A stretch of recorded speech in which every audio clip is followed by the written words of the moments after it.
नमस्कार दोस्तों, स्वागत है आपका आपके अपने YouTube चैनल पर। दोस्तों, एस्टेट पीजीटी मैथ्स में हमारी क्वेश्चंस प्रैक्टिस सीरीज चली हुई थी और आज हमारी ये 15th वीडियो है। आज इस वीडियो में हम अपने यहाँ पर नेक्स्ट क्वेश्चंस प्रैक्टिस करेंगे। तो देखिए यहाँ पर फर्स्ट क्वेश्चन हमें क्या दे रखा है। तो देखिए ये जो फर्स्ट क्वेश्चन है ये आपका डिफरेंशियल इक्वेशन से लिया गया है। तो देखिए इस क्वेश्चन में हमसे क्या पूछ रखा है, What is the order of the differential equation whose solution is y equals to में हमें यहाँ पर जो है वो एक डिफरेंशियल इक्वेशन का सॉल्यूशन दे रखा है। तो देखिए आपको जब भी किसी डिफरेंशियल इक्वेशन का सॉल्यूशन देकर उसका ऑर्डर पूछ लिया जाए तो आपको ये देखना है कि सॉल्यूशन के अंदर आपके पास कितने आर्बिट्रेरी कांस्टेंट्स हैं। जितने भी आर्बिट्रेरी कांस्टेंट्स होंगे उतना ही उस डिफरेंशियल इक्वेशन का ऑर्डर होगा। तो देखिए यहाँ पर जो है वो हमें दे भी रखा है कि a b c and d are arbitrary constant. इसका मतलब यहाँ पर कितने आपके पास आर्बिट्रेरी कांस्टेंट है, तो टोटल 4 आपके पास यहाँ पर आर्बिट्रेरी कांस्टेंट है। तो आपके पास जो डिफरेंशियल इक्वेशन है उसका ऑर्डर क्या होगा, ऑर्डर आपका यहाँ पर 4 होगा। क्लियर है। तो ये चीज जो है वो आपको ध्यान रखनी है। जब भी आपको सॉल्यूशन दे दिया जाए तो वहां पर आपको बस यही चेक करना है कि उस सॉल्यूशन के अंदर कितने आर्बिट्रेरी कांस्टेंट्स हैं। क्लियर है, वही आपके पास जो है वो डिफरेंशियल इक्वेशन का ऑर्डर हो जाएगा। नेक्स्ट क्वेश्चन देखिए। तो देखिए ये जो नेक्स्ट क्वेश्चन है ये आपका इंटीग्रेशन चैप्टर से लिया गया है। तो देखिए हमें यहाँ पर इसका इंटीग्रेशन करना है। तो हमें क्या दे रखा है, integration of E rays the power log x plus sine x, फिर पूरे के मल्टीप्लाई में हमें यहाँ पर cos x dx दे रखा है। तो हम यहाँ पर अंदर cos x की मल्टीप्लाई करवाएंगे। तो देखिए आपको पता है कि अगर हमें ये दे रखा हो ई rays the power log m, अगर हमें दे रखा हो तो ये m के इक्वल होता है कि यहाँ पर आपका क्या बन जाएगा, ई rays the power log x हमें दे रखा है तो यहाँ पर ये क्या आ जाएगा, x आ जाएगा। प्लस में आपके पास यहाँ पर क्या बनेगा, साइन x बनेगा और पूरे के मल्टीप्लाई में हमारे पास cos x dx चल रहा है। क्लियर है। अब देखिए हम यहाँ पर cos x के अंदर मल्टीप्लाई करवाएंगे तो हमारे पास क्या बनेगा, हमारे पास ये बनेगा integration of x cos x dx, plus में मैंने यहाँ पर इनको अलग अलग कर लिया, फिर प्लस में साइन एक्स कोस एक्स होगा तो इसको हम लिख देंगे integration of sine x cos x dx। Clear है। अब हम यहाँ पर जो है वो इनको सॉल्व करेंगे। यहाँ पर जो है वो इंटीग्रेशन में आपका u इंटू वी का फॉर्मूला लगेगा। तो देखिए यहाँ पर इंटीग्रेशन में जब हम u इंटू वी लगाते हैं तो हम फर्स्ट फंक्शन किसको लेते हैं, सेकंड किसको लेते हैं। इसका रूल होता है आपके पास आइलेट का रूल होता है। तो आइलेट के रूल में हमारे पास सबसे पहले इनवर्स ट्रिग्नोमेट्रिक फंक्शन आता है, फिर लॉगरिथमिक आता है, फिर अलजेब्राइक आता है, फिर ट्रिग्नोमेट्रिक और फिर एक्सपोनेंशियल फंक्शन। तो पहले आपका अलजेब्राइक आता है ट्रिग्नोमेट्रिक से, तो हमारे पास x जो है वो आपका फर्स्ट फंक्शन होगा तो x एज इट इज आएगा। मल्टीप्लाई में जो सेकंड होता है उसका हमें यहाँ पर इंटीग्रेशन करना है। तो cos x का इंटीग्रेशन क्या हो जाएगा, sin x हो जाएगा। क्लियर है। फिर आपके पास यहाँ पर माइनस ऑफ इंटीग्रेशन आएगा, फिर आपने जो फर्स्ट फंक्शन माना उसका डेरिवेटिव, तो x का डेरिवेटिव 1 हो जाएगा। फिर हमारे पास जो पहले इंटीग्रेशन किया है वो आपका एज इट इज आ जाएगा, क्योंकि इसका डबल इंटीग्रेशन होता है तो ये आपका sine x as it is आ जाएगा, dx हो जाएगा। क्लियर है। तो ये आपके पास जो है वो u इंटू वी का फॉर्मूला होता है इंटीग्रेशन के अंदर। तो आपका u as it is v का यहाँ पर जो है वो इंटीग्रेशन हो जाता है, माइनस में यहाँ पर इंटीग्रेशन आता है, फिर जो हमने फर्स्ट माना उसका डेरिवेटिव होता है, फिर यहाँ पर जो है वो cos x का यहाँ पर इंटीग्रेशन आता है, या फिर आप सीधी भी इस वैल्यू को जो वो आप लिख सकते हैं। तो यहाँ पर जो है वो आपका sin x dx आ जाएगा। क्लियर है। तो यहाँ पर देखिए आपके पास ये वैल्यू बन गई। प्लस में देखिए, प्लस में यहाँ पर जो है वो ये आपके पास जो फंक्शन है ये मैं एज इट इज लिख रही हूँ यहाँ पर, तो ये हो जाएगा sin x cos x dx। ठीक है, ये हमने एज इट इज रखा। अब देखिए यहाँ पर आपके पास क्या बन गया, ये आपके पास बन गया x sin x, फिर इंटीग्रेशन जब हम करेंगे sin x का तो sin x का इंटीग्रेशन माइनस cos x होता है, माइनस बाहर है तो ये जो है वो प्लस का cos x हो जाएगा। ठीक है, फिर प्लस में हमारे पास integration of sin x cos x dx। Clear है। तो यहाँ पर जो है वो हम इसको अलग सोल्व कर लेते हैं। तो मैं यहाँ पर इसको जो वो i नाम दे देती हूँ। तो i is equals to b integration of sine x cos x dx। इसको हम यहाँ पर जो है वो अलग से इस इंटीग्रेशन को सोल्व करेंगे। तो मैं यहाँ पर जो है वो पुट कर लेती हूँ। क्या पुट किया मैंने कि साइन एक्स को मैं यहाँ पर t मान लेती हूँ। ठीक है, तो डेरिवेटिव करेंगे तो साइन एक्स का डेरिवेटिव क्या होता है, cos x होता है, dx इज इक्वल्स टू में dt। क्लियर है। तो यहाँ पर cos x dx क्या बन गया, dt बन गया। तो इंटीग्रेशन ओवर साइन x को हमने t माना तो t dt हो जाएगा। क्लियर है। तो इसका इंटीग्रेशन सोल्व करो तो हमारे पास क्या बनेगा, टी स्क्वायर अपॉन में 2 प्लस में यहाँ पर जो है वो c हो जाएगा। अब यहाँ पर जो है वो वैल्यू पुट करो तो ये हमारे पास क्या बन जाएगा, साइन स्क्वायर x अपॉन में 2 प्लस में c। क्लियर है। और फर्स्ट जो हमने यहाँ पर पार्ट सोल्व किया था उसकी वैल्यू क्या थी, x sin x प्लस में cos x, फिर प्लस में आपके पास आ जाएगा sin square x by 2 plus में c। तो ये आपके पास जो वो इंटीग्रेशन की वैल्यू आ जाएगी। तो यहाँ पर जो थर्ड ऑप्शन है ये आपका यहाँ पर करेक्ट आंसर हो जाएगा। क्लियर है। तो आप यहाँ पर जो है वो अलग अलग इन दोनों को सॉल्व कर सकते हैं। अब देखिए यहाँ पर जो है वो आपको इतना करने की भी जरूरत नहीं थी। आप यहाँ पर जो है वो देखेंगे कि e रेज़ की पावर log x जो है वो आपका x बन जाएगा। फिर यहाँ पर जो है वो cos x आपका बाहर मल्टीप्लाई में है। जब आप इन दोनों की मल्टीप्लाई करवाओगे, u इंटू वी लगाओगे, तो इस इंटीग्रेशन की जो वैल्यू आई है वो आप यहाँ पर जो है वो मैच कर लीजिए। सिर्फ एक ही ऑप्शन में मैच करिए तो आपको आगे का सोल्व करने की जरूरत ही नहीं है। तो आपका यहाँ पर थर्ड ऑप्शन जो है ये करेक्ट यहीं से जो है वो हो जाएगा। क्लियर है। तो इस तरीके से आप यहाँ पर जो है वो अपना टाइम बचा सकते हैं। नेक्स्ट क्वेश्चन देखिए। तो देखिए यहाँ पर ये जो नेक्स्ट क्वेश्चन है ये आपका वेक्टर चैप्टर से है। तो देखिए हमें क्या दे रखा है, let a vector magnitude does not equals to 0 और बी वेक्टर का मैग्नीट्यूड भी हमें डज नॉट इक्वल्स टू 0 दे रखा है। ए वेक्टर प्लस बी वेक्टर की हमें यहाँ पर डॉट प्रोडक्ट दे रखी है। ये इक्वल दे रखा है कि ए वेक्टर का मैग्नीट्यूड का स्क्वायर प्लस बी वेक्टर के मैग्नीट्यूड के स्क्वायर के इक्वल ये वैल्यू हमें यहाँ पर दे रखी है। हमें बताना है कि इनमें से कौन सी स्टेटमेंट जो है वो आपकी यहाँ पर ट्रू होगी। तो देखिए अगर मैं यहाँ पर इसको सॉल्व करूं तो देखिए हमें क्या दे रखा है, हमें दे रखा है कि ए वेक्टर प्लस में बी वेक्टर डॉट हमें दे रखा है ए vector plus B vector equals to में ए वेक्टर के मैग्नीट्यूड का स्क्वायर प्लस में बी वेक्टर के मैग्नीट्यूड का स्क्वायर। क्लियर है। तो इसको सॉल्व करो, अंदर मल्टीप्लाई करवाओ। तो मैं जब यहाँ पर अंदर ए वेक्टर की डॉट प्रोडक्ट होगी ए वेक्टर के साथ, फिर यहाँ पर प्लस का साइन आएगा, ए वेक्टर की डॉट प्रोडक्ट होगी बी वेक्टर के साथ, फिर यहाँ पर आएगा प्लस में बी वेक्टर की डॉट प्रोडक्ट होगी ए वेक्टर के साथ, फिर यहाँ पर प्लस में B vector dot B vector equals to में हमें क्या दे रखा है, ए वेक्टर के मैग्नीट्यूड का स्क्वायर प्लस में बी वेक्टर के मैग्नीट्यूड का स्क्वायर।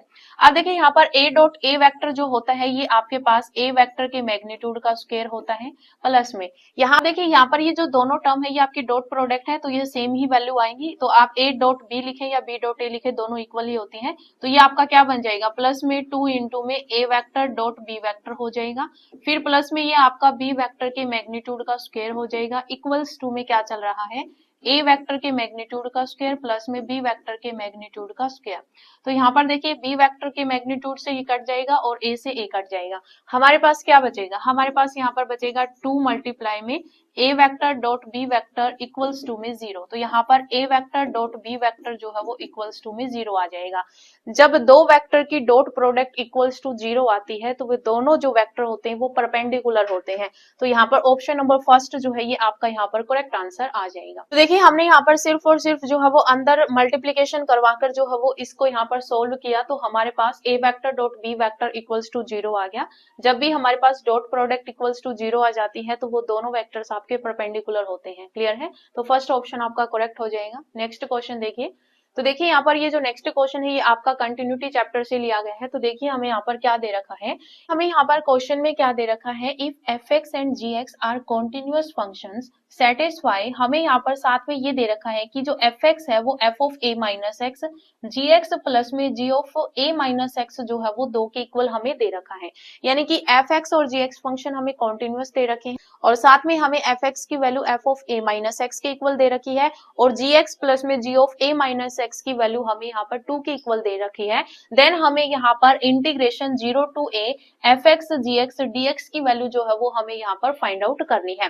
तो देखिए यहाँ पर जो है वो आपके पास इंटीग्रेशन में एक प्रॉपर्टी होती है कि अगर आपके पास lower limit A to upper limit B f x d x अगर आपके पास है तो इसको जो है वो आप इस तरीके से लिख सकते हैं कि A to B f of x की जगह पर आप लोअर लिमिट और अपर लिमिट को ऐड करके माइनस में x करके इस तरीके से जो है वो आप इसको लिख सकते हैं। क्लियर है। तो हम इसी प्रॉपर्टी का जो है वो यहाँ पर यूज करेंगे।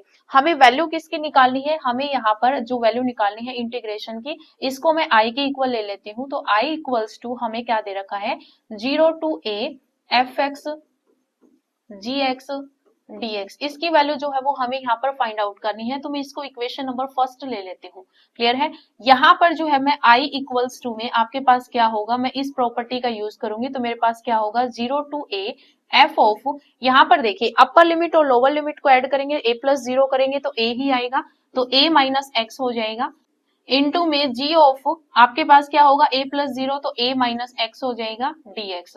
क्लियर है? तो ये आपके पास जो है वो बन के आ जाएगा। अब देखिए यहाँ पर हमें क्वेश्चन में दे रखा है कि f of a minus x जो है वो किसके इक्वल है, f ऑफ x के इक्वल है। तो इसको हम इस तरीके से लिख सकते हैं, इंटीग्रेशन 0 टू a, ये हो जाएगा आपका fx इंटू में g of a minus x dx। Clear है? तो ये हमारे पास सेकेंड इक्वेशन आ जाएगी। क्लियर है?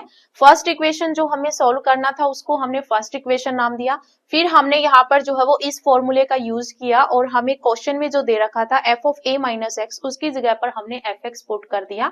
तो यहाँ पर जो है ये सेकंड इक्वेशन आ गई। अब मैं यहाँ पर क्या करूंगी, जो फर्स्ट इक्वेशन है और जो सेकंड इक्वेशन है इन दोनों को मैं यहाँ पर ऐड कर दूंगी। तो ऐड करने पर मेरे पास क्या बनेगा, देखिए ये i है और ये i है, तो यहाँ पर आपके पास क्या बन जाएगा, 2i बन जाएगा इक्वल्स टू में, यहाँ पर देखिए 0 टू a fx dx जो है ये कॉमन आ रहा है दोनों से। तो यहाँ पर देखिए मैं क्या करूंगी, 0 टू a fx मेरा यहाँ पर कॉमन आएगा, dx हम लास्ट में लिखेंगे, तो fx dx कॉमन आएगा, तो यहाँ पर आपका क्या बचेगा, यहाँ पर आपका gx बचेगा। ठीक है, प्लस में यहाँ पर आपका क्या बचेगा, g of a minus x बचेगा, और फिर पूरे के बाहर जो है वो dx चल रहा है। यहाँ पर ये जो हमें वैल्यू दे रखी है क्वेश्चन में, ये किसके इक्वल दे रखी है, 2 के इक्वल दे रखी है। तो gx प्लस में g of a minus x की वैल्यू हमें 2 दे रखी है, तो इसकी वैल्यू हमारे पास 2 आ जाएगी। तो यहाँ पर क्या आ जाएगा, 2i इक्वल्स टू में, इसकी वैल्यू 2 आएगी, इंटीग्रेशन से बाहर हम निकाल सकते हैं, तो 2 इंटू में 0 टू a fx हो जाएगा और dx आपका साथ में चल रहा है, तो 2 से 2 कैंसिल हो जाएगा, आपके पास इंटीग्रेशन की वैल्यू क्या आ जाएगी, इसकी value 0 to a fx dx आ जाएगी। ठीक है, तो यही जो है वो हमें यहाँ पर सोल्व करना था। तो हमें यहाँ पर इस इंटीग्रेशन की वैल्यू सोल्व करनी थी, किसके इक्वल आ गया, 0 to a fx dx। Clear है? तो देखिए यहाँ पर कौन सा ऑप्शन आपका मैच कर रहा है, तो आपका सेकंड ऑप्शन ये जो है वो आपका करेक्ट आंसर हो जाएगा। क्लियर है? नेक्स्ट क्वेश्चन देखिए। तो देखिए यहाँ पर ये जो नेक्स्ट क्वेश्चन है ये आपका वेक्टर चैप्टर से ही लिया गया है। इसमें हमें क्या दे रखा है, इसमें देखिए हमें क्या दे रखा है कि अ वेक्टर आर वेक्टर हमें दे रखा है a i कैप प्लस में b j cap is equally inclined to both x and y axis. हमें यहाँ पर आर वेक्टर दे रखा है जो कि इक्वली इंक्लाइंड है both x and y axis के। If the magnitude of the vector is 2 unit, हमें यहाँ पर ये आर वेक्टर दे रखा है और साथ में दे रखा है कि जो आर वेक्टर है इसका जो मैग्नीट्यूड है वो हमें यहाँ पर 2 दे रखा है। Then what are the values of a and b respectively, हमें यहाँ पर a और b की जो वैल्यू है वो हमें यहाँ पर फाइंड आउट करनी है। तो देखिए हमें यहाँ पर क्या दे रखा है, हमें दे रखा है कि जो आपके पास आर वेक्टर है वो क्या है, आर वेक्टर हमें दे रखा है a i कैप प्लस में b j कैप। ठीक है, और साथ में दे रखा है कि ये इक्वली इंक्लाइंड है। तो देखिए आपके पास जो है वो आपके पास क्या होता है, एम स्क्वायर प्लस में n square is equals to में 1 होता है। एम और एन आपके पास क्या होते हैं, डायरेक्शन कोसाइन होते हैं। इक्वली इंक्लाइंड दे रखा है, इक्वली इंक्लाइंड दे रखा है एक्स और वाई एक्सिस के, इसका मतलब एम की वैल्यू जो है वो क्या है, एन के इक्वल है। तो इसका मतलब मैं यहाँ पर जो है वो एम स्क्वायर ही लिख सकती हूँ एन की जगह पर। तो ये आपके पास जो है वो 1 के इक्वल आ जाएगा, यानी 2 एम स्क्वायर इक्वल्स टू में 1, यानी कि m square is equals to में 1/2, यानी कि एम की वैल्यू आपके पास यहाँ पर प्लस माइनस में 1/√2 आ जाएगी। क्लियर है? और ये हमारे पास जो है वो n के इक्वल है, इसका मतलब यहाँ पर n की वैल्यू भी आपके पास क्या आएगी, प्लस माइनस में 1/√2 आ जाएगी। क्लियर है? पास n और m की वैल्यू यहाँ पर आ गई, और m और n आपके पास क्या है, डायरेक्शन कोसाइन है। तो यहाँ से जो है वो आपके पास r कैप क्या बनेगा, एम आई कैप प्लस में एन जे कैप, क्योंकि यहाँ पर x और y दो ही आपके पास एक्सिस हैं, तो यहाँ पर i और j ही आएगा। तो आपके पास r कैप इक्वल्स टू क्या आ जाएगा, एम की वैल्यू क्या है, प्लस माइनस 1/√2 आई कैप प्लस माइनस में 1/2√2 आएगा, 1/√2 जे कैप।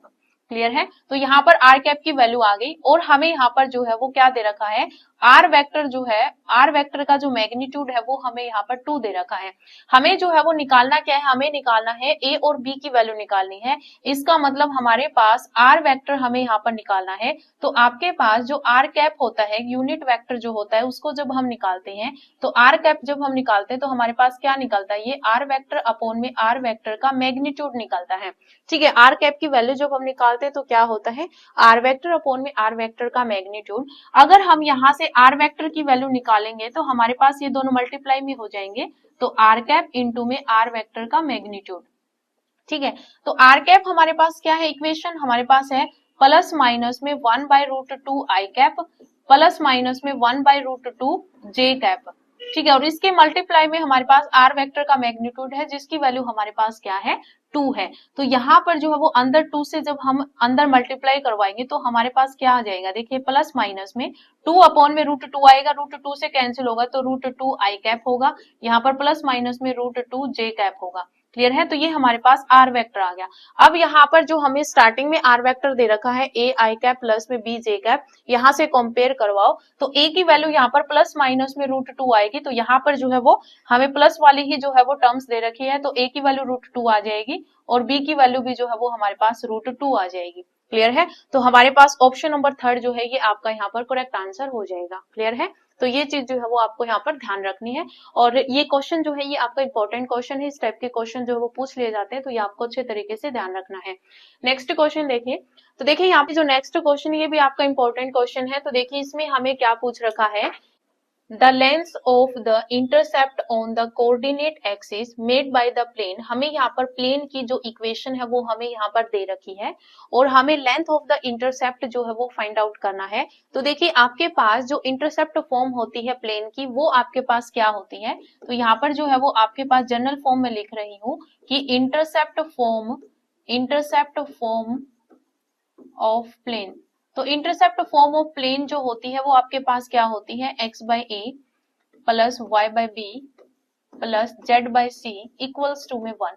ये जो है वो आपके पास यहाँ पर इंटरसेप्ट फॉर्म होती है प्लेन की। तो देखिए हमारे पास प्लेन क्या दे रखा है, हमें प्लेन दे रखा है 5x प्लस में 2y प्लस में z, ये जो 13 है उस साइड लेके जाऊंगी तो प्लस का 13 हो जाएगा। हमें यहाँ पर जो है वो सेम फॉर्म लेके आने हैं, यहाँ पर जो लेंथ होगी वो ABC ही आ जाएगी। तो देखिए यहाँ पर जो है वो आपके पास क्या करेंगे, हम यहाँ पर 1 बनाएंगे तो पूरी इक्वेशन को हम 13 से डिवाइड कर देंगे, तो हमारे पास क्या बनेगा 5x अपॉन में 13 प्लस में 2y अपॉन में 13 प्लस में z अपॉन में 13 इक्वल्स टू में 1 हो जाएगा। अब देखिए यहाँ पर x अपॉन में अगर हम लेके आएंगे तो ये आपका 13 अपॉन में 5 हो जाएगा, प्लस में y अपॉन में करेंगे तो ये आपका 13/2 हो जाएगा और ये z/13 ही बचेगा इक्वल्स टू में 1। तो आपके पास ये जो x इंटरसेप्ट है ये y इंटरसेप्ट है और ये z इंटरसेप्ट है, तो इसका मतलब यहाँ पर आपके पास लेंथ ऑफ इंटरसेप्ट क्या आ जाएगी 3/5, 3/2 एंड 13। तो सेकंड ऑप्शन आपका यहाँ पर करेक्ट आंसर हो जाएगा। क्लियर है, नेक्स्ट क्वेश्चन देखिए।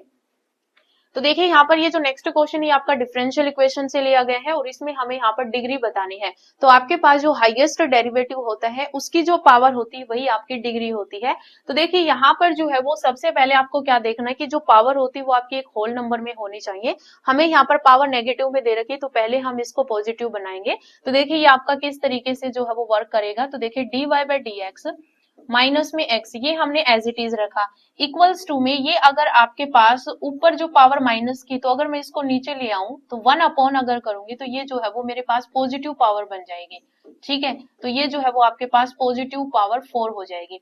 अब अगर मैं यहाँ पर क्रॉस मल्टीप्लाई करवाऊंगी तो मेरे पास क्या बनेगा dy/dx माइनस में x, इसके मल्टीप्लाई में आपके पास आ जाएगा y माइनस x dy/dx पूरे की पावर यहाँ पर 4 हो जाएगी इक्वल्स टू में आपके पास 1 आ जाएगा। क्लियर है, अब देखिए आपको यहाँ पर ये जो टर्म आई है इसको आपको सॉल्व नहीं करना है, आपको सिर्फ यहाँ पर कॉमन सेंस का यूज करना है। देखिए अगर मैं इस टर्म को ये dy/dx वाली जो टर्म है जब मैं इसको इस सेकंड टर्म के साथ मल्टीप्लाई करवाऊंगी तो मेरे पास यहाँ पर क्या बनेगा, देखिए जब dy/dx की मल्टीप्लाई में यहाँ पर देखिए dy/dx इसकी जब मल्टीप्लाई होगी तो यहाँ पर जो है वो पावर 4 है। ठीक है, क्या है पावर 4 है, तो इसका मतलब यहाँ पर ये जो y है इसकी पावर भी 4 होगा। अगर हम इसको एक्सपेंड करेंगे तो यहाँ पर इसकी पावर भी 4 होगी और यहाँ पर dy/dx और x की पावर 4 यानी इस टर्म की पावर भी जो है वो 4 होगी। तो एक टर्म आपकी यहाँ पर ये आएगी, उसकी मल्टीप्लाई जब मैं यहाँ पर dy/dx के साथ करवाऊंगी तो मेरे यहाँ पर क्या बनेगा dy/dx x की पावर 4 और dy/dx की पावर 4। क्लियर है, तो यहाँ पर जो है वो 4 पावर ये है और 1 पावर ये है, बेस सेम हो तो पावर ऐड हो जाती है, तो यहाँ पर जो है वो dy/dx की पावर 5 आ जाएगी। तो यहाँ पर आपके पास डिग्री क्या हो जाएगी 5 हो जाएगी। क्लियर है, तो आपको यहाँ पर सोल्व नहीं करना, आपको सिर्फ ये देखना है क्योंकि यहाँ पर अगर जैसे a माइनस बी की पावर अगर 4 है तो a की पावर 4 होगा प्लस b की पावर 4 होगा, इस तरीके से जो है वो एक्सपेंड होगा। तो वहां पर आपके पास जो हाईएस्ट जो टर्म की पावर बनेगी वो यहीं पर बनेगी। और डेरिवेटिव आपको पता है यहाँ पर जो है वो हाईएस्ट टाइम वन टाइम ही हुआ है, तो dy बाई dx को जब हम इस टर्म के साथ मल्टीप्लाई करवाएंगे, जो कि आपकी टर्म कौन सी है, x की पावर 4 dy बाई dx की पावर 4, इसके साथ मल्टीप्लाई करवाएंगे तो यहाँ पर बेस सेम है, पावर ऐड हो जाएगी तो 5 पावर आ जाएगी। पर हाईएस्ट डेरिवेटिव एक ही टाइम हुआ है और उसकी पावर हमारे पास कितनी है, 5 है, तो ये आपके पास यहाँ पर जो है वो इसकी डिग्री आ जाएगी। क्लियर है। नेक्स्ट क्वेश्चन देखिए। तो देखिए यहाँ पर ये जो नेक्स्ट क्वेश्चन है ये आपका फंक्शन चैप्टर से लिया गया है और हमें यहाँ पर जो है वो इंक्रीजिंग और डिक्रीजिंग वाला क्वेश्चन दे रखा है कि आपके पास ये फंक्शन इंक्रीजिंग होगा या फिर डिक्रीजिंग होगा। तो देखिए हमें क्या दे रखा है, consider the following statement in respect of the function fx is equals to में sin x। हमें fx फंक्शन क्या दे रखा है, sin x का फंक्शन दे रखा है। फर्स्ट स्टेटमेंट हमें दे रखी है कि fx जो है वो इंक्रीजेज होगा इन द इंटरवल 0 टू पाई, कि जो आपके पास sin x फंक्शन है ये आपका 0 टू पाई जो है वो इंक्रीज करेगा और 5 पाई बाय 2 से 3 पाई तक जो है ये आपका फंक्शन डिक्रीज करेगा। तो ऐसे क्वेश्चंस के लिए जो है वो आप यहाँ पर ग्राफ भी जो है वो ड्रा कर सकते हैं। तो देखिए अगर मैं यहाँ पर fx इज इक्वल्स टू में sin x का ग्राफ बनाऊं तो मेरे पास यहाँ पर ग्राफ क्या बनेगा, देखिए sin x का जो ग्राफ है वो इस तरीके से बनता है। ठीक है, ये जो है वो आपके पास sin x का ग्राफ है। यहाँ पर आपके पास 0 होता है, यहाँ पर आपके पास पाई होता है, यहाँ पर 2 पाई होता है, यहाँ पर जो वो 3 पाई होता है, फिर आपके पास यहाँ पर 4 पाई होता है। बीच में आपके पास वैल्यू ये होती है आपके पास पाई बाय 2, ये आपके पास होती है 3 पाई बाय 2, ये आपके पास होती है 5 पाई बाय 2। क्लियर है। तो देखिए यहाँ पर देखिए अगर हम 0 से पाई बाय 2 तक जाते हैं, 0 से पाई बाय 2 जाते हैं तो फंक्शन आपका इंक्रीज हो रहा है, और जब हम यहाँ पर पाई बाय 2 से पाई पर आते हैं तो फंक्शन आपका यहाँ पर डिक्रीज हो रहा है। हमें फर्स्ट में दे रखा है कि 0 से पाई फंक्शन आपका यहाँ पर क्या कर रहा है, इंक्रीज कर रहा है, जबकि यहाँ पर ये यहाँ तक इंक्रीज कर रहा है फिर डिक्रीज कर रहा है। तो फर्स्ट स्टेटमेंट आपके यहाँ पर गलत हो गई। सेकंड जो स्टेटमेंट ये कह रहा है कि जो एफ एक्स है वो आपका डिक्रीज कर रहा है in the interval 5 pi by 2 से 3 पाई। तो देखिए आपके पास 5 पाई बाय 2 यहाँ पर ये हो गया, तो 5 पाई बाय 2 से अगर हम 3 पाई तक, ये 3 पाई है, यहाँ पर आते तो फंक्शन आपका यहाँ पर क्या कर रहा है, डिक्रीज ही कर रहा है। तो ये जो है वो स्टेटमेंट आपकी ट्रू हो गई, तो आपकी ओनली 2 जो है ये आपका यहाँ पर करेक्ट आंसर हो जाएगा। क्लियर है। तो आपको सारे ग्राफ जो है वो अच्छे तरीके से आने चाहिए, और मैंने यहाँ पर सभी फंक्शंस के जो ग्राफ है वो बहुत अच्छे तरीके से अपनी थ्योरी वीडियोस में समझा रखे हैं, तो आप जो है वो थ्योरी वीडियोस देख सकते हैं। क्लियर है। नेक्स्ट क्वेश्चन देखिए। तो देखिए यहाँ पर ये जो नेक्स्ट क्वेश्चन ये आपका सर्कल चैप्टर से लिया गया है। तो देखिए इसमें हमें क्या दे रखा है कि the equation of a circle whose end points of a diameter are. हमें यहाँ पर एक सर्कल दे रखा है और उस सर्कल का हमें यहाँ पर जो है वो एंड पॉइंट्स दे रखे हैं। तो देखिए अगर मैं यहाँ पर सर्कल लेती हूँ, अगर मैं यहाँ पर एक सर्कल लेती हूँ तो देखिए ये जो है वो मेरे पास एक सर्कल है। ठीक है, मेरे पास ये सर्कल है और इस सर्कल में हमारे पास डायमीटर के एंड पॉइंट्स जो है वो हमें यहाँ पर दे रखे हैं। ठीक है, ये सर्कल है और सर्कल के डायमीटर के एंड पॉइंट्स हमें यहाँ पर दे रखे हैं। क्या दे रखा है, मान लीजिए ये मेरे पास A है और ये मेरे पास B है, इसके जो पॉइंट्स है वो मेरे पास यहाँ पर x1, y1 है और ये जो है वो मेरे पास x2, y2 है। क्लियर है। ये मेरे पास जो है वो डायमीटर के एंड पॉइंट्स हैं। हमें जो है वो इक्वेशन फाइंड आउट करनी है सर्कल की। तो देखिए अगर ये मेरे पास जो है वो डायमीटर है तो मैं एक P पॉइंट ले लेती हूँ सर्कल के ऊपर, और ये जो है वो A के साथ और B के साथ इसको जो है वो मिला देती हूँ। क्लियर है। ये जो P पॉइंट है इसको मैं यहाँ पर मान लेती हूँ x, y। P पॉइंट मेरे पास क्या है, x, y। P पॉइंट का जो लोकस होगा वही आपके पास इक्वेशन ऑफ सर्कल होगी। तो यहाँ पर अगर हम P पॉइंट का लोकस किस तरीके से निकालेंगे, तो देखिए आपके पास ये जो डायमीटर के एंड पॉइंट्स जब हम इस पॉइंट से मिलाते हैं तो ये आपके पास जो एंगल बनता है ये 90 डिग्री का एंगल बनता है। ठीक है, एंगल P जो है ये कितना है, ये 90 डिग्री है। यहाँ पर अगर मैं AP का स्लोप यहाँ पर निकालू इनटू में यहाँ पर जो है वो PB, यानी कि AP और PB का जो स्लोप निकालूंगी तो वो -1 आएगा। ठीक है, क्योंकि अगर आपके पास दो लाइन परपेंडिकुलर है तो इसका जो स्लोप होगा और इस लाइन का जो स्लोप होगा उन दोनों की जो मल्टीप्लीकेशन होगी वो -1 होती है। ठीक है, तो यहाँ पर जो स्लोप ऑफ AP और स्लोप ऑफ PB जो आएगा वो आपके पास -1 के इक्वल आएगा। तो यहाँ पर जब मैं AP का स्लोप निकालूंगी तो मेरे पास क्या निकलेगा, y माइनस में y1 अपॉन में x माइनस में x1। ठीक है, ये x1 y1 पॉइंट है और ये जो है वो x, y है। तो y माइनस में y1 अपॉन में x माइनस में x1 होगा। इसकी मल्टीप्लाई यहाँ पर जो है वो इस स्लोप के साथ होगी। तो यहाँ पर स्लोप का जब हम यहाँ पर निकालेंगे तो मेरे पास क्या आएगा, y माइनस में y2 अपॉन में x माइनस में x2। इसकी मल्टीप्लीकेशन -1 आ जाएगी। क्लियर है।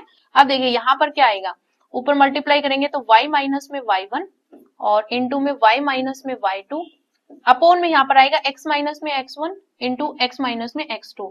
तो ये उस साइड जाएगा तो माइनस ऑफ क्या हो जाएगा, x माइनस में x1 और ये हो जाएगा x माइनस में x2। क्लियर है। अब ये इस साइड आएगा तो प्लस का हो जाएगा, तो मेरे पास क्या बनेगा, y माइनस में y1 y माइनस में y2 और प्लस में हमारे पास हो जाएगा x माइनस में x1 और x माइनस में x2 इक्वल्स टू में हमारे पास क्या आ जाएगा, 0 आ जाएगा। तो देख लीजिए यहाँ पर ये कौन सी स्टेटमेंट जो है वो आपकी मैच कर रही है। तो देखिए फोर्थ हमारे पास है x माइनस में x1 x माइनस में x2 प्लस में y माइनस में y1 y माइनस में y2 इक्वल्स टू में 0। तो आपके पास फोर्थ ऑप्शन जो है ये आपका यहाँ पर करेक्ट आंसर हो जाएगा। क्लियर है। तो हमने यहाँ पर जो है वो बिल्कुल सिंपल कॉन्सेप्ट यूज किया है। हमें जो है वो सर्कल के डायमीटर के एंड पॉइंट्स दे रखे थे, हमने एक पी पॉइंट सर्कल पर ले लिया। इस पी पॉइंट का जो लोकस पॉइंट होगा वही आपके पास इक्वेशन ऑफ द सर्कल बनेगी। यहाँ पर जो है वो आपके पास पी पर जो एंगल बन रहा है वो 90 डिग्री का बन रहा है, क्योंकि जब हम यहाँ पर डायमीटर के जब एंड पॉइंट्स को पी पॉइंट से मिलाएंगे तो वहां पर ये 90 डिग्री पर जो है वो आपके कट करेंगे। यहाँ पर ये 90 डिग्री बन रहा है, दोनों लाइन परपेंडिकुलर है, इसका मतलब एपी इंटू में पीबी, एपी का स्लोप और पीबी का जो स्लोप है वो -1 के इक्वल होगा। क्लियर है। फिर उसको हमने यहाँ पर सोल्व कर लिया, आपके पास आंसर आ गया। नेक्स्ट क्वेश्चन देखिए। तो देखिए यहाँ पर ये जो नेक्स्ट क्वेश्चन है ये भी आपका वेक्टर से ही लिया गया है। तो हमें यहाँ पर क्या निकालना है, if the position vector of points a and b, कि ए और बी जो पॉइंट्स है ये आपके पोजीशन वेक्टर्स हैं, जहां पर ये जो फर्स्ट हमें दे रखा है 3i cap -2j cap plus में k कैप, इसको मैं यहाँ पर ए वेक्टर मान लेती हूँ, ये मेरे पास ए है। और ये जो सेकंड हमें दे रखा है इसको मैं यहाँ पर बी मान लेती हूँ, ये मेरे पास क्या है, ये मेरे पास जो है वो बी वेक्टर है। तो हमें यहाँ पर पोजीशन वेक्टर निकालना है। तो आपको पता है पोजीशन वेक्टर जब हम निकालते हैं तो मैं यहाँ पर ए बी वेक्टर निकाल रही हूँ, इसका मतलब position vector of b minus में पोजीशन वेक्टर ऑफ ए, यही होगा। तो यहाँ पर करें तो b में से a जाएगा तो 2i कैप में से 3i कैप जाएगा तो माइनस का i कैप बचेगा। 4j कैप में से माइनस माइनस प्लस हो जाएगा तो 6j कैप होगा। फिर देखिए यहाँ पर माइनस का 3k और माइनस का 1k, तो यहाँ पर माइनस का 4k कैप आ जाएगा। तो हमारे पास a b वेक्टर ये आ गया। अब हमें यहाँ पर निकालना क्या है, what is the length of a b vector. Length of the a b vector का मतलब क्या है कि हमें ए बी वेक्टर का मैग्नीट्यूड निकालना है। तो मैग्नीट्यूड क्या होता है, रूट ऑफ, यहाँ पर जो है वो -1 का स्क्वायर 1 हो जाएगा, प्लस में 6 का स्क्वायर 36 हो जाएगा, 4 का स्क्वायर यहाँ पर 16 हो जाएगा, 16 और 1 17, 17 को जब यहाँ पर ऐड करेंगे तो √53 जो है ये आपका यहाँ पर करेक्ट आंसर आ जाएगा। तो फोर्थ ऑप्शन आपका यहाँ पर करेक्ट हो जाएगा। क्लियर है। तो इस तरीके से आपको यहाँ पर जो है वो क्वेश्चंस करने हैं। पोजीशन वेक्टर आपको पता है कि अगर ए बी वेक्टर डायरेक्शन ये है तो हम यहाँ पर जो सेकंड वाला उसमें से फर्स्ट वाला जो है वो सब्सट्रैक्ट करते हैं। तो ए बी वेक्टर दे रखा है तो position vector of b minus में पोजीशन वेक्टर ऑफ ए हम करते हैं। क्लियर है। हमें लेंथ निकालनी थी तो हमें यहाँ पर ए बी वेक्टर का मैग्नीट्यूड ही निकालना था। नेक्स्ट क्वेश्चन देखें। तो देखिए यहाँ पर ये जो नेक्स्ट क्वेश्चन ये आपका पैराबोला से लिया गया है। तो देखिए यहाँ पर इस क्वेश्चन में हमसे क्या पूछा हुआ है कि द टू पैराबोलास, हमें यहाँ पर दो पैराबोला दे रखे हैं, y square is equals to में 4ax and x square is equals to हमें दे रखा है 4ay। तो देखिए अगर आप यहाँ पर थोड़ा सा कॉमन सेंस का यूज करें तो देखिए आपके पास यहाँ पर जो पैराबोला बनेंगे वो आपके पास ये पैराबोला बनेंगे। ये जो है ये आपके पास y square is equals to में 4ax है और ये जो पैराबोला है ये आपका यहाँ पर क्या है, ये आपका x square is equals to में 4ay है। क्लियर है। ये आपके दोनों पैराबोला यहाँ पर बनेंगे। तो देखिए ये जो पॉइंट है, थोड़ा सा अगर कॉमन मैंने तो यहाँ पर सीधा ही कर दिया था, ये जो है वो आपका 4a, 4a होगा। ठीक है। तो मतलब यहाँ पर जो है वो हमें इंटरसेक्ट कहाँ पर करें ये हमें बताना है। तो ये दोनों पैराबोला एक तो आपके यहाँ पर ओरिजिन पे कट कर रहे हैं, ठीक है, और एक आपका यहाँ पर 4a, 4a पर कट कर रहे हैं। इसका मतलब यहाँ पर जो है वो आपके पास ये जो लाइन बनेगी y is equals to x पर ही दोनों पॉइंट आ रहे हैं। तो at 2 points on the line y equals to में x, 2 पॉइंट्स पर कट कर रही है। यहाँ पर हमें दे रखा है ओनली एट 4a, 4a हमें सिर्फ और सिर्फ एक ही पॉइंट पर दे रखा है, जबकि ये जो है वो 0, 0 पर भी जो है ये कट कर रही है। तो इसका मतलब ये जो लाइन है आपकी y इक्वल्स टू में x, उस पर जो है ये 2 पॉइंट आपके आ रही हैं। ये जो लाइन बनेगी y इक्वल्स टू में x, उस पर जो है वो आपके दोनों पॉइंट आ रहे हैं, 0, 0 भी आ रहा है और 4a, 4a भी आ रहा है। क्लियर है? लेकिन आप इस क्वेश्चन को सोल्व कैसे करोगे? देखिए हमें यहाँ पर क्या दे रखी है, हमें इक्वेशन दे रखी है y square is equals to में 4ax, ठीक है। और हमें यहाँ पर जो है ये फर्स्ट इक्वेशन मान लेते हैं, और सेकंड हमें दे रखा है x square is equals to में 4ay, ये मैं यहाँ पर जो है वो सेकंड इक्वेशन मान लेती हूँ। अब देखिए मैं यहाँ पर क्या करूंगी, जो फर्स्ट इक्वेशन है इसमें मैं यहाँ पर स्क्वेयरिंग करती हूँ दोनों साइड। जब मैं दोनों साइड स्क्वेयरिंग करूंगी तो y की पावर 4 हो जाएगा इक्वल्स टू में 4 का स्क्वायर यहाँ पर 16 हो जाएगा, a स्क्वायर हो जाएगा और x स्क्वायर हो जाएगा, ठीक है। इस x स्क्वायर को मैं यहाँ पर पुट करती हूँ तो मेरे पास क्या बनेगा, देखिए y की पावर 4 इक्वल्स टू में ये 4 मल्टीप्लाई में आ जाएगा तो 16 4 जा यहाँ पर जो है वो 64 हो जाएगा, a की पावर 3 हो जाएगा, क्यूब बन जाएगा, x स्क्वायर की जगह पर हम ये लिख रहे हैं हो जाएगा और y आपका एज इट इज आ जाएगा। क्लियर है? तो आपके पास ये इक्वेशन बनेगी। तो देखिए एक पावर से ये कैंसिल होगा, आपके पास यहाँ पर 3 पावर बनेगी। तो मैं यहाँ पर क्या लिख सकती हूँ, y cube is equals to में 64a क्यूब बन रहा है तो इसको मैं यहाँ पर 4a की क्यूब लिख सकती हूँ। तो यहाँ से y की वैल्यू आपके पास क्या आ जाएगी, 4a आ जाएगी। y की वैल्यू यहाँ पर 4a आई तो मैं यहाँ पर पुट कर दूंगी सेकंड इक्वेशन में, तो मेरे पास यहाँ पर x स्क्वायर इक्वल्स टू में 4a इंटू में यहाँ पर 4a होगा। तो यहाँ पर x इज इक्वल्स टू में 4a आ जाएगा, क्योंकि यहाँ पर भी स्क्वायर बनेगा, यानी कि x square is equals to में 4a स्क्वायर। तो यहाँ पर x की वैल्यू भी आपके पास क्या आ जाएगी, 4a। तो इसका मतलब यहाँ पर आपके पास पॉइंट क्या है, 4a, 4a। क्लियर है? फिर देखिए यहाँ पर हम क्या करेंगे, हम जो इक्वेशंस दे रखी है हमें यहाँ पर पैराबोला की, y square is equals to में हमें यहाँ पर दे रखा है 4ax। तो यहाँ पर मैं x 0, 0 पॉइंट लेती हूँ तो इस इक्वेशन को सेटिस्फाई कर रहे हैं, तो ये आपकी सेटिस्फाई हो रही है इक्वेशन, ठीक है, सेटिस्फाई हो रही है। उसके बाद जब मैं यहाँ पर x square is equals to में 4ay ले रही हूँ, इसमें भी अगर 0, 0 पॉइंट पुट कर रही हूँ तो मेरे पास यहाँ पर ये इक्वेशन भी जो है वो आपकी सेटिस्फाई हो रही है। इसका मतलब यहाँ पर 0, 0 पॉइंट भी जो है वो यहाँ पर ये जो पैराबोला है 0, 0 पॉइंट पर भी जो है वो आपके यहाँ पर कट होंगे। तो इसका मतलब यहाँ पर 2 पॉइंट्स आ गए और ये दोनों पॉइंट आपके जो है वो line y is equals to x पर जो है वो लाई करेंगे। क्लियर है? तो इस तरीके से आपको ये क्वेश्चन जो है वो सोल्व करना है। नेक्स्ट क्वेश्चन देखिए। तो देखिए यहाँ पर ये जो नेक्स्ट क्वेश्चन है ये आपका कॉम्प्लेक्स नंबर से लिया गया है। हमें क्या दे रखा है, if real part of z minus 1 upon z plus 1 equals to में 0, यानी कि हमें क्या दे रखा है कि आपके पास ये जो अंदर वैल्यू है जो कि z जो है आपका एक कॉम्प्लेक्स नंबर है, तो इसका जो रियल पार्ट है वो हमें इक्वल्स टू 0 दे रखा है, where z is equals to हमें दे रखा है x plus iota y is a complex number, then which one of the following is correct. हमें ये बताना है कि इसमें से कौन सी स्टेटमेंट जो है वो आपकी यहाँ पर करेक्ट रहेगी। तो देखिए हमें यहाँ पर क्या दे रखा है, real part of z minus में 1, z की जगह पर मैं यहाँ क्या लिख सकती हूँ, x प्लस में आयोटा y माइनस 1 है, अपॉन में यहाँ पर z प्लस 1 है, z की जगह पर x plus iota y plus में 1 हो जाएगा। क्लियर है? इक्वल्स टू में हमें यहाँ पर 0 दे रखा है। अब देखिए यहाँ पर इसको मैं इस तरीके से लिख सकती हूँ, रियल पार्ट ऑफ ये x माइनस में 1 मैं आगे लिख लेती हूँ, प्लस में यहाँ पर आयोटा y हो जाएगा, अपॉन में यहाँ पर देखे x प्लस में 1 और माइनस प्लस में यहाँ पर जो है वो आयोटा y इधर हो जाएगा। ठीक है, तो यहाँ पर जो है वो मैंने x minus 1 plus iota y और x plus 1 plus iota y यहाँ पर कर दिया। अब मैं यहाँ पर इसका रेशनलाइज कर रही हूँ तो मेरे पास यहाँ पर क्या आ जाएगा, x प्लस 1 माइनस में आयोटा y अपॉन में x प्लस में 1 माइनस में आयोटा y, मैंने इसका जो है वो रेशनलाइज कर दिया। क्लियर है? अब देखिए हमें यहाँ पर ये जो रियल पार्ट, क्योंकि हम अंदर को सॉल्व कर रहे हैं, इक्वल्स टू 0 चल रहा है, लास्ट में हम रियल पार्ट को जो है वो 0 के इक्वल लेंगे। तो अब इसको सॉल्व कीजिए। जब हम सॉल्व करेंगे तो देखिए x माइनस में 1 की पहले मल्टीप्लाई में इसके साथ करूंगी x प्लस 1 के साथ, तो मेरे पास यहाँ पर a minus B a plus B का फॉर्मूला लगेगा, तो मेरे पास a स्क्वायर माइनस में b का स्क्वायर यानी कि 1 का स्क्वायर हो जाएगा। फिर मैं यहाँ पर x माइनस में 1 की मल्टीप्लाई करवाऊंगी माइनस आयोटा y के साथ, तो यहाँ पर मेरे पास क्या बनेगा, देखिए इसके मल्टीप्लाई में माइनस में आयोटा y आएगा तो माइनस तो बाहर आ जाएगा, x की मल्टीप्लाई होगी तो मेरे पास बनेगा एक्स वाई आयोटा। क्लियर है?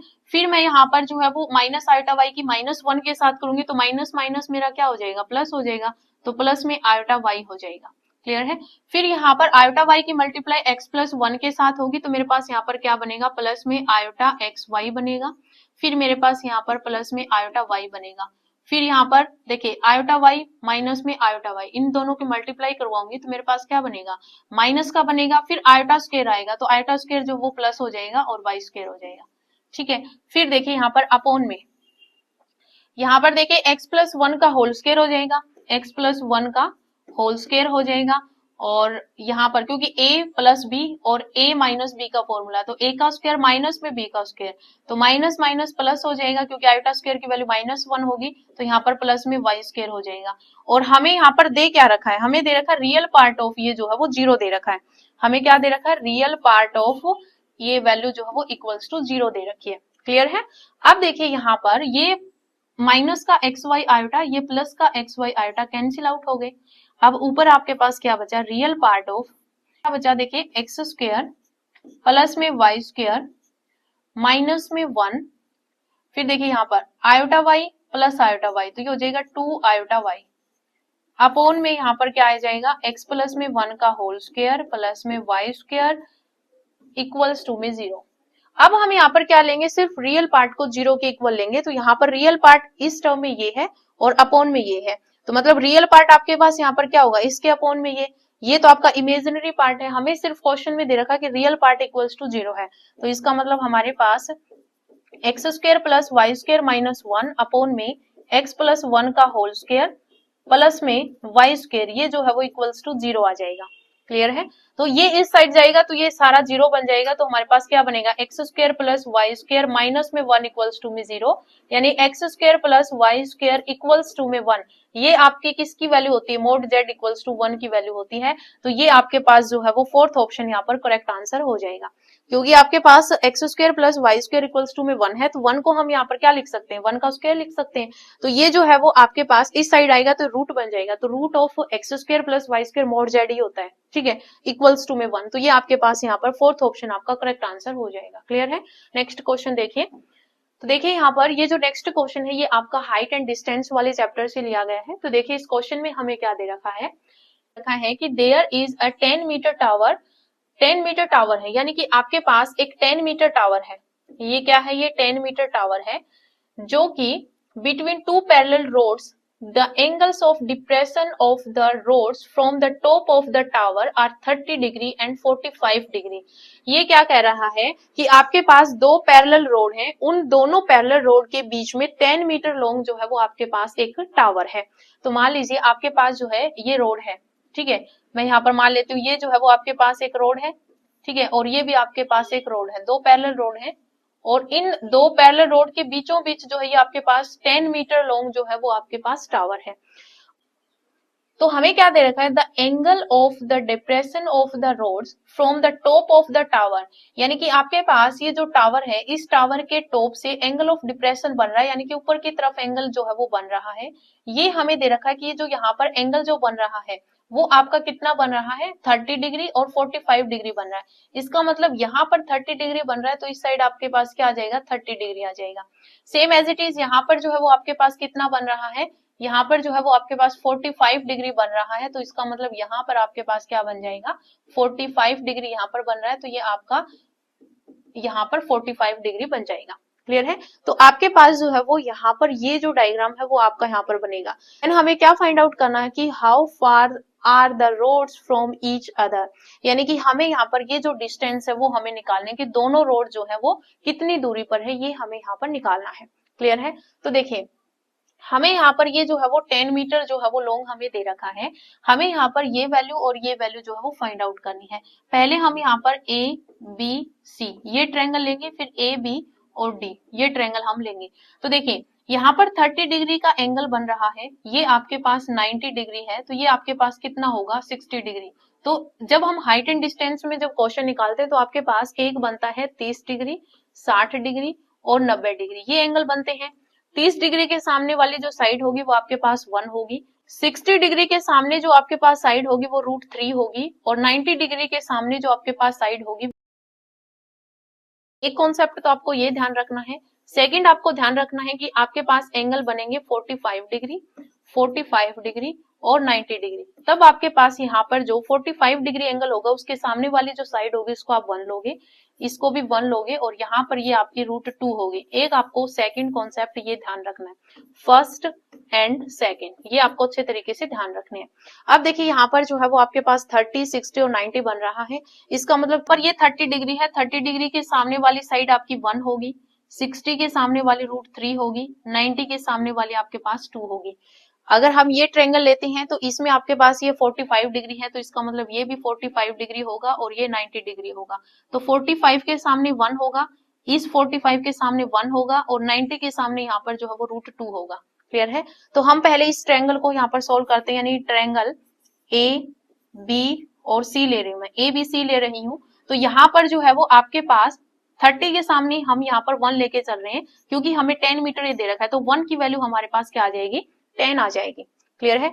हमें यहाँ पर वैल्यू किसकी चाहिए, यहाँ पर √3 की वैल्यू चाहिए। क्यों? क्योंकि हमें यहाँ पर इन दोनों के बीच का जो है वो डिस्टेंस निकालना है। तो अगर मैं यहाँ पर √3 की वैल्यू निकालूंगी तो मेरे पास क्या आ जाएगा, 10 √3 आ जाएगा, मल्टीप्लाई में हो जाएगा √3।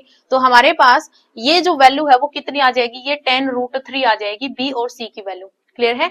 फिर हम यहाँ पर इस ट्रायंगल के अंदर देखेंगे तो 45 के सामने, क्योंकि हमें इस ट्रायंगल में भी ए बी ही गिवन है, तो यहाँ पर 1 की वैल्यू जो है वो 10 होगी। हमें जो है वो हमें बी और डी की वैल्यू चाहिए और ये साइड भी आपकी 1 ही है, तो 1 की वैल्यू यहाँ पर 10 होगी। टोटल आपके पास यहाँ पर क्या होगा, सी बी प्लस में बी डी, तभी आपके पास जो है वो यहाँ पर सी डी की वैल्यू जो है वो आएगी। ये हमारे पास 10 √3 था और ये हमारे पास जो है वो क्या आया है, 10 आया है।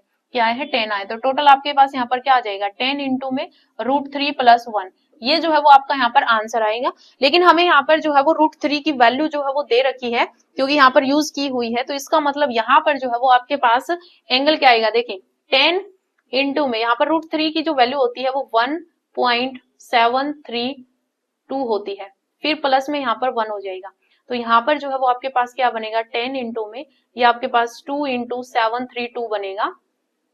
क्लियर है? यहाँ पर मल्टीप्लाई करवाओ, तो मल्टीप्लाई करवाएंगे तो एक पॉइंट आपका आगे सरक जाएगा, तो 27 पॉइंट यहाँ पर 32 हो जाएगा। ठीक है, 27.32 मीटर। तो ये जो फर्स्ट ऑप्शन है ये आपका यहाँ पर करेक्ट आंसर हो जाएगा। क्लियर है? नेक्स्ट क्वेश्चन देखिए। तो देखिए यहाँ पर ये जो नेक्स्ट क्वेश्चन है ये आपका मैट्रिक्स चैप्टर से लिया गया है। तो देखिए इस क्वेश्चन में हमें क्या दे रखा है कि let B C B n/n matrices, कि हमारे पास बी मैट्रिक्स है जो कि आपके पास n/n ऑर्डर की मैट्रिक्स है, सी मैट्रिक्स है जो कि आपके पास n/n ऑर्डर की मैट्रिक्स है। हमें दे रखा है कि ए जो है वो हमें b + c के इक्वल दे रखा है और बी सी जो है वो सी बी के इक्वल है। क्योंकि आपके पास दोनों के जो ऑर्डर है वो सेम है, तो इसका मतलब यहाँ पर कॉम्यूटेटिव जो लॉ है वो आपका यहाँ पर लागू होगा। और हमें दे रखा है कि सी स्क्वायर जो है वो आपके पास नल मैट्रिक्स है।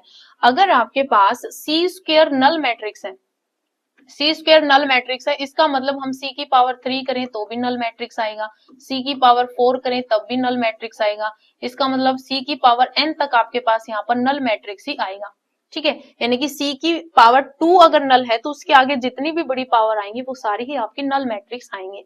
क्लियर है? हमें यहाँ पर वैल्यू किसकी फाइंड आउट करनी है, हमें वैल्यू जो है वो इसकी फाइंड आउट करनी है। तो देखिए आप इस क्वेश्चन को किस तरीके से करेंगे, यहाँ पर जो है वो आप बाइनोमियल डिस्ट्रीब्यूशन का यूज करेंगे। और वो हम कैसे करेंगे, देखिए हम यहाँ पर क्या करेंगे, हम दोनों साइड a की पावर n+1 और b + c की पावर n+1 यहाँ पर ले लेते हैं। ठीक है, मैंने यहाँ पर पावर क्या ली है, दोनों साइड n+1 ली है। तो यहाँ पर देखिए a की पावर n+1 तो आपके पास एज इट इज रहेगा, यहाँ पर हम बाइनोमियल डिस्ट्रीब्यूशन लगाएंगे तो हमारे पास क्या बनेगा, nc0, nc0 का मतलब यहाँ पर n+1 c0, फिर आपके पास आएगा b की पावर n+1 - 0 करेंगे तो यहाँ पर n+1 ही आएगा और c की पावर आपके पास यहाँ पर 0 आएगी। फिर प्लस में आपके पास यहाँ पर होगा n+1 c c1, फिर b की पावर यहाँ पर -1 करोगे, n+1 - 1 तो यहाँ पर n आ जाएगा और c की पावर यहाँ पर 1 आ जाएगी। क्लियर है? फिर इसमें इस तरीके से चलता रहेगा, लास्ट में आपके पास n+1 c n+1 होगा। फिर यहाँ पर जो है वो b की पावर 0 हो जाएगी और c की पावर जो है वो आपके पास यहाँ पर क्या आ जाएगी, n+1 आ जाएगी। क्लियर है? अब देखिए यहाँ पर अगर इसके आगे की अगर एक टर्म और हम लिखते तो यहाँ पर c की पावर 2 आता, तो c की पावर 2 आता तो वहां पर हमें दे भी रखा है कि c की पावर 2 जो वो एक नल मैट्रिक्स है। इसका मतलब इसके आगे की जितने भी पावर होंगी वो सारी ही आपकी क्या बनेंगी, 0 बनेंगी। तो यहाँ पर नल मैट्रिक्स की जब मल्टीप्लाई करवाएंगे तो सारा ही आपका 0 बन जाएगा। तो अब यहाँ पर इसको सोल्व कीजिए तो देखिए यहाँ पर आपके पास क्या है, a की पावर n+1, ठीक है, इक्वल्स टू में यहाँ पर सोल्व करें तो n प्लस वन सी 0 है तो इसकी वैल्यू यहाँ पर आपके पास 1 आएगी। b की पावर आपके पास यहाँ पर n प्लस 1 बनेगी और c की पावर 0 आपके पास 1 ही बन जाएगा। प्लस में यहाँ पर n प्लस 1 c 1 है तो इसकी वैल्यू सोल्व होके n प्लस 1 ही बचेगी। फिर यहाँ पर इसके मल्टीप्लाई में b की पावर आपके पास क्या है, n है और c है आपके पास। ठीक है, फिर प्लस में आगे जितनी भी यहाँ पर रहेंगी वो आपके सारी ही 0 बन जाएगी, तो हमें आगे सोल्व करने की जरूरत नहीं है। क्लियर है? तो आपके पास सिर्फ और सिर्फ ये टर्म जो है वो बचेगी। अब यहाँ से अगर मैं b की पावर n कॉमन ले लूं, b की पावर n अगर मैं कॉमन लूं तो मेरे पास यहाँ पर क्या बचेगा, b बचेगा, क्योंकि यहाँ पर b की पावर n प्लस 1 है तो हम इसको क्या लिख सकते हैं, b की पावर n मल्टीप्लाई में b, तो b की पावर n बाहर आ गया, b बच गया। प्लस में यहाँ पर देखिए n प्लस 1 तो आपका यहाँ पर जो है वो अंदर मल्टीप्लाई में चल रहा है c, तो ये जो है वो मेरे पास b की पावर n कॉमन लेने के बाद जो है ये वैल्यू आई। क्लियर है? इक्वल्स टू में ये है। अब हम यहाँ पर क्या करेंगे, मैं यहाँ पर जो है वो पुट कर देती हूँ n इक्वल्स टू में, n इक्वल्स टू में 2020 मैंने यहाँ पर पुट क्यों किया, क्योंकि देखिए हमारे पास सेम जो है वो कंडीशन बन के आ गई, b की पावर n, b प्लस में यहाँ पर देखिए n प्लस 1 है, तो अगर मैं यहाँ पर 2020 पुट कर देती हूँ तो मेरे पास यहाँ पर क्या बनेगा, यहाँ पर बनेगा a की पावर 2021 इक्वल्स टू में b की पावर 2020, फिर यहाँ पर b प्लस में 2021 इंटू में c, ये मेरे पास बनेगा। इसी की वैल्यू जो है वो हमें यहाँ पर सोल्व करनी थी। ठीक है, तो हमारे पास क्या आया, a की पावर 2021, तो आपके पास थर्ड ऑप्शन जो है ये आपका यहाँ पर करेक्ट आंसर हो जाएगा। ठीक है, सिर्फ यहाँ पर इतना ही जो ये पॉइंट है ये आपको दिमाग में लेके आना है कि यहाँ पर जो है वो हमने दोनों साइड a की पावर n प्लस 1 कर दिया। क्लियर है? वहां पर हमने बाइनोमियल डिस्ट्रीब्यूशन का यूज किया, हमें सी स्क्वायर नल मैट्रिक्स दे रखा था, तो इससे बड़ी जितनी भी पावर होंगी वो सारी ही नल मैट्रिक्स होंगी, तो इसका मतलब हमें यहाँ पर c की पावर 1 तक ही इस इक्वेशन को सॉल्व करना है। क्लियर है? नेक्स्ट क्वेश्चन देखिए, तो देखिए यहाँ पर ये जो हमारा क्वेश्चन था ये लास्ट क्वेश्चन था। तो अगर आज की वीडियो आपको पसंद आई हो तो वीडियो को लाइक शेयर जरूर करना। आज इस वीडियो में इतना ही, मिलते हैं नई वीडियो के साथ। धन्यवाद।